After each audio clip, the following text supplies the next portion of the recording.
আগামী ২৯ নভেম্বর থেকে ১৭ই ডিসেম্বর আমাদের রাজ্যে সিপিআইএম পশ্চিমবঙ্গ রাজ্য কমিটির ডাকে বাংলা বাঁচাও যাত্রা অনুষ্ঠিত হতে চলেছে। কোচবিহারের তুফানগঞ্জে ২৯ তারিখ দুপুরবেলায় সমাবেশের মধ্য দিয়ে এই যাত্রার সূচনা ঘটবে। তার আগে ২৮ তারিখে কোচবিহার জেলা মানে হলো আব্বাস উদ্দিনের জেলা, কোচবিহার জেলা মানে হলো পঞ্চানন বর্মার জেলা। আরও অনেকেই আছেন সমাজ সংস্কৃতি মানুষের সভ্যতাতে। অনেক বড় বড় কথা বলা হয়, কিন্তু কার্যত তাদের যে জন্ম ভিটে বা তাদের যে জায়গা, তাদের যে কাজ, এগুলো আজকে আক্রান্ত। আসলে আমাদের গোটা রাজ্যে যারা সরকার চালাচ্ছেন তাদের ন্যারেটিভসটা আলাদা হতে পারে, কিন্তু দেশব্যাপী যে আরএসএস বিজেপির যে ধারা, সেই ধারার মধ্যেই রাজ্যে তৃণমূল কংগ্রেসের সরকার। ফলে মুখে অনেক কথা হয়, কিন্তু আব্বাস উদ্দিনের ভিটে সে তো অবহেলিত অবস্থায় পড়ে আছে। তাহলে ২৮ তারিখে আগামী পরশুদিন এই দুটি জায়গাতে কর্মসূচি হবে। আসলে এই কর্মসূচির মধ্য দিয়ে আজকের যখন বিভেদ, বিদ্বেষ, সাম্প্রদায়িক হানাহানি, মানুষের মধ্যে পারস্পরিক বিশ্বাস, প্রেম, ভালোবাসা এটা যখন কমছে, সেখানে আমরা আমাদের শিকড়ের সন্ধান করতে চাই। আমাদের মানবতার শিকড়ের সন্ধান, আমাদের সম্প্রীতির শিকড়ের সন্ধান তাহলে আব্বাস উদ্দিনের ভিটে এবং পঞ্চানন বর্মার ভিটে। সেটা আগামী ২৮ তারিখ এই কর্মসূচি হবে। তারপর ২৯ তারিখ শুরু হবে কোচবিহার,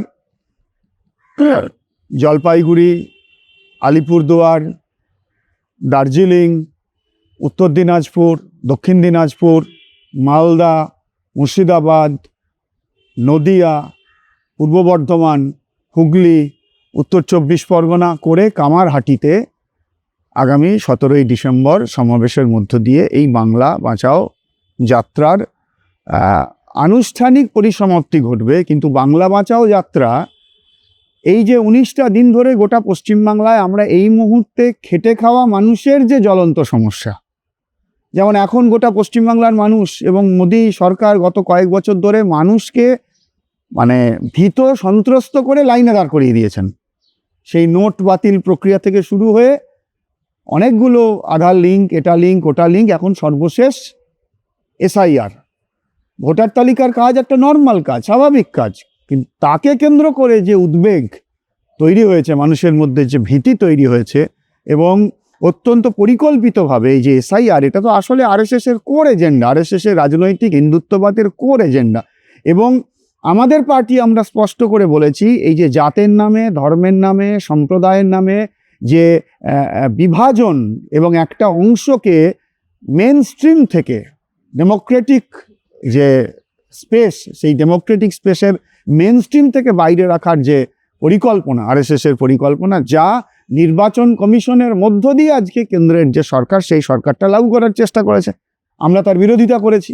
আবার পশ্চিমবাংলার ক্ষেত্রে অভিজ্ঞতা হলো যে দীর্ঘদিন ধরে ভোটার তালিকার কোনো কারেকশন নেই, মৃত, ভুয়ো, স্থানান্তরিত এই ভোটারের নাম ভর্তি, যেটাকে নির্বাচনের সময় সাধারণভাবে তৃণমূল ব্যবহার করে, আর পশ্চিমবাংলার বেশ কিছু পকেটে প্রাক্তন তৃণমূলীরা আজকে বিজেপি হয়েছে, তারা সেগুলোকে ব্যবহার করে। ফলে পশ্চিমবাংলায় আমাদের এজেন্ডা হলো যে এই সার্বিকভাবে জাত, ধর্ম, রাজনীতি, সম্প্রদায়কে বর্জন করার যে এসআইআরের নীতি, সেটার বিরোধিতা করা, তার সঙ্গে সঙ্গে স্বচ্ছ সুস্থ ভোটার তালিকা তৈরি করা। ফলে আমাদের এই বাংলা বাঁচাও যাত্রার প্রথম যে কথাটা আমরা মানুষের কাছে বলতে চেয়েছি এবং মানুষের অভিজ্ঞতার মধ্যে এটা আছে, সেটা হলো প্রত্যেক মানুষের ভোটের যে অধিকার, সেই ভোটের অধিকারকে রক্ষা।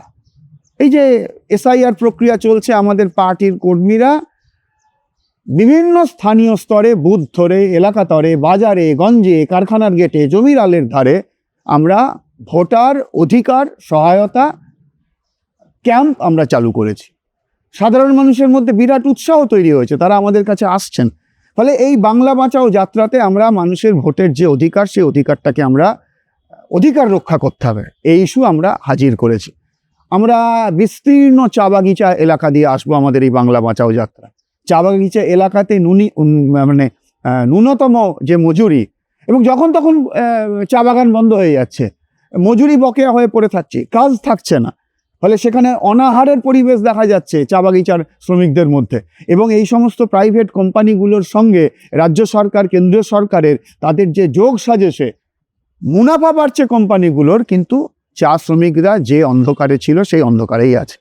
আমরা এই যে বিস্তীর্ণ অঞ্চলে আসবো, দার্জিলিং পেরিয়ে, আমরা জানি যে আমাদের শারদ উৎসবের সময় কেমনভাবে পাহাড়ে ওই একদিন দুদিনের বৃষ্টিতে, বন্যাতে যে ভয়ঙ্কর প্রাকৃতিক বিপর্যয় ঘটেছে। এবং মুনাফার জন্য দার্জিলিং পশ্চিমবাংলার পাহাড়ে রানী আমরা বলি। আমাদের দার্জিলিং পাহাড়, আমাদের তরাই, আমাদের ডুয়ার্স, সেখানের জীববৈচিত্র্য, সেখানে প্রাকৃতিক বৈচিত্র্য, সেখানে সাংস্কৃতিক বৈচিত্র্য, এই সবটা আজকে আক্রান্ত হচ্ছে মানে পর্যটন শিল্পের অতি মুনাফার জন্য। বড় বড় কর্পোরেটগুলো সেখানে ঢুকে যাচ্ছে। ফলে ফলে সেখানে এই যে পরিবেশ বাঁচাও, পাহাড়, তরাই, ডুয়ার্সের পরিবেশ বাঁচানোর প্রশ্ন, আমাদের গোটা উত্তর দিনাজপুর জেলা, নকশালবাড়ি পেরিয়ে আসার পর গোটা উত্তর দিনাজপুর জেলা, উত্তর দিনাজপুর, মালদা, মুর্শিদাবাদ, নদিয়া, মূলত এদিকে বর্ধমানের একটা অংশ, 14টা বছর ধরে পশ্চিমবাংলার কোনো কাজ নেই বেকার যুবক যুবতীদের। ফলে প্রত্যেক বছর প্রায় 10 থেকে 12 লক্ষ করে 18 থেকে 40 বছর বয়স্ক পুরুষ এবং নারী তারা বাইরের রাজ্যে চলে যাচ্ছে কাজ করতে, পরিযায়ী শ্রমিক। ফলে সেই পরিযায়ী শ্রমিকদের জীবন যন্ত্রণা, কোভিডের সময় আমরা দেখেছি যে মোদী সরকার এবং তৃণমূল কংগ্রেস সরকার তাদের মানে কি বলবো, তাদের দায়িত্বজ্ঞানহীনতা এবং শ্রমজীবী মানুষের প্রতি কোনো ধরনের মমত্ববোধ না থাকার কারণে কি ভয়ঙ্কর পরিস্থিতির মধ্য দিয়ে আমাদের রাজ্যের পরিযায়ী শ্রমিকদের, দেশের অন্যান্য অংশের পরিযায়ী শ্রমিকদের মধ্যে পড়তে হয়েছে। ফলে পরিযায়ী শ্রমিকদের যে দাবি, তাদের তাদের তাদের নিরাপত্তার দাবি, তাদের কাজের দাবি, এখানে যে পরিবারগুলো আছে তাদের পাশে থাকা, সারা দেশ জুড়ে এক রেশন ব্যবস্থা বলছেন কেন্দ্রীয় সরকার, কিন্তু কার্যত তা নেই। আর তার সঙ্গে যে কারণের জন্য পরিযানটা বাড়ছে, যে আমাদের এখানে কাজ নেই, ফলে সে কর্মসংস্থানের প্রশ্ন। একটা বিস্তীর্ণ অঞ্চল, মালদা, মুর্শিদাবাদ, সামান্য পূর্ব বর্ধমানের অংশ, নদিয়ার একটা অংশ, নদী ভাঙন একটা গুরুত্বপূর্ণ সমস্যা। একসময় বর্ধমানকে বলা হতো বাংলার শস্যগোলা, পূর্ব বর্ধমান। সেখানে এই 14 বছরে প্রায় 250 মতো কৃষক, ক্ষেতমজুর, বর্গাদার তারা আত্মহত্যা করছে। কৃষক ফসলের দাম পাচ্ছে না।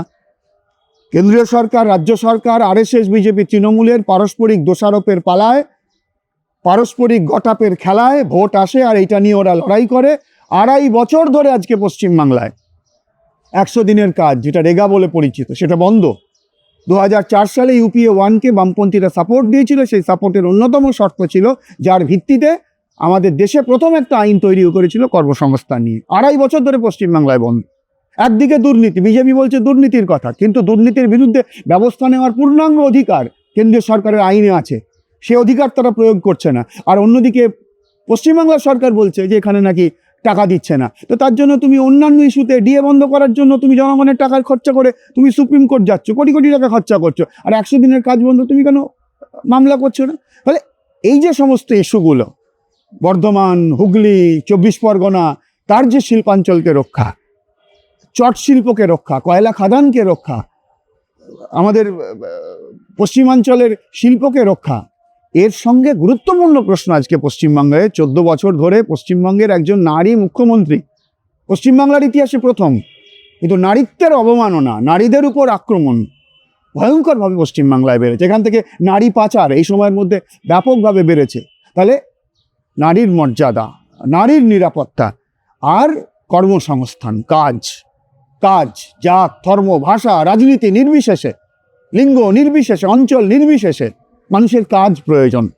তৃণমূল, বিজেপি, রাজ্য সরকার, কেন্দ্র সরকার, দুটো সরকারের অপদার্থতা এবং লুটেরাদের কাছে জাতীয় সম্পত্তি তাকে উন্মুক্ত করে দেওয়ার ফলে আমাদের এখানকার শিল্প ধ্বংস হচ্ছে, কৃষি ধ্বংস হচ্ছে, ক্ষেতমজুরের কাজের দিন কমে যাচ্ছে, বেকার যুবকের কর্মসংস্থানের পরিস্থিতি নেই। এই সমস্ত ইস্যুগুলোকে, কথাগুলোকে আমরা মানুষের কাছে হাজির করবার চেষ্টা করব। দার্জিলিং পাহাড়, চা বাগান, পরিযায়ী শ্রমিক, নারী নির্যাতনের প্রসঙ্গ, বেকার যুবকদের কর্মসংস্থানের প্রশ্ন, আর যেটা পশ্চিমবাংলায় 11 সালের আগে কোনোদিন ছিল না। অনেক লড়াই হয়েছে, কিন্তু জাতের নামে, ধর্মের নামে এখানে রাজনীতি হয়নি, আর বিদ্বেষ বিভাজনের পরিবেশ তৈরি হয়নি। তৃণমূলের 14 বছরে পশ্চিমবাংলায় রাজনৈতিকভাবে সবচাইতে লাভ পেয়েছে বিজেপি এবং আরএসএস। ফলে এখানে বিদ্বেষ বিভাজনের একটা পরিবেশ তৈরি হয়েছে।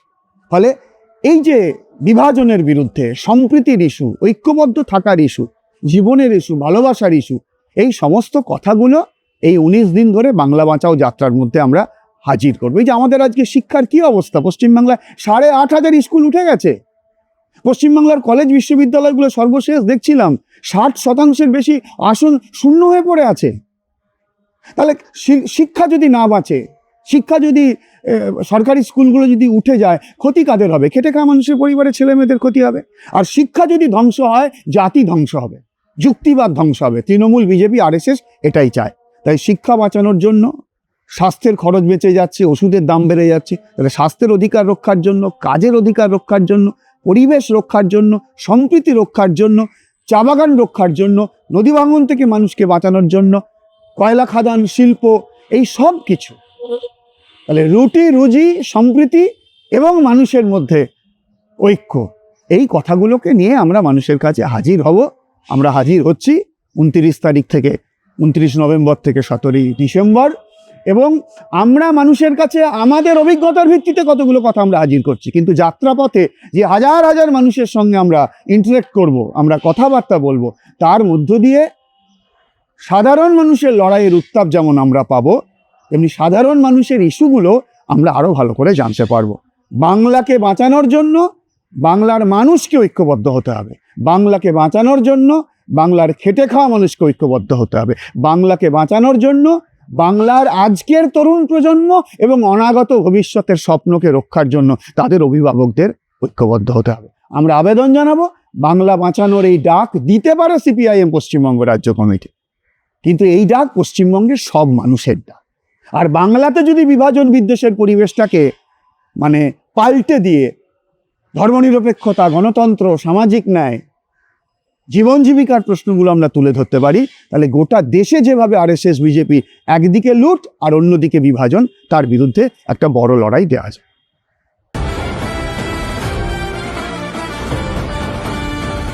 मेरे बांग्ला लाल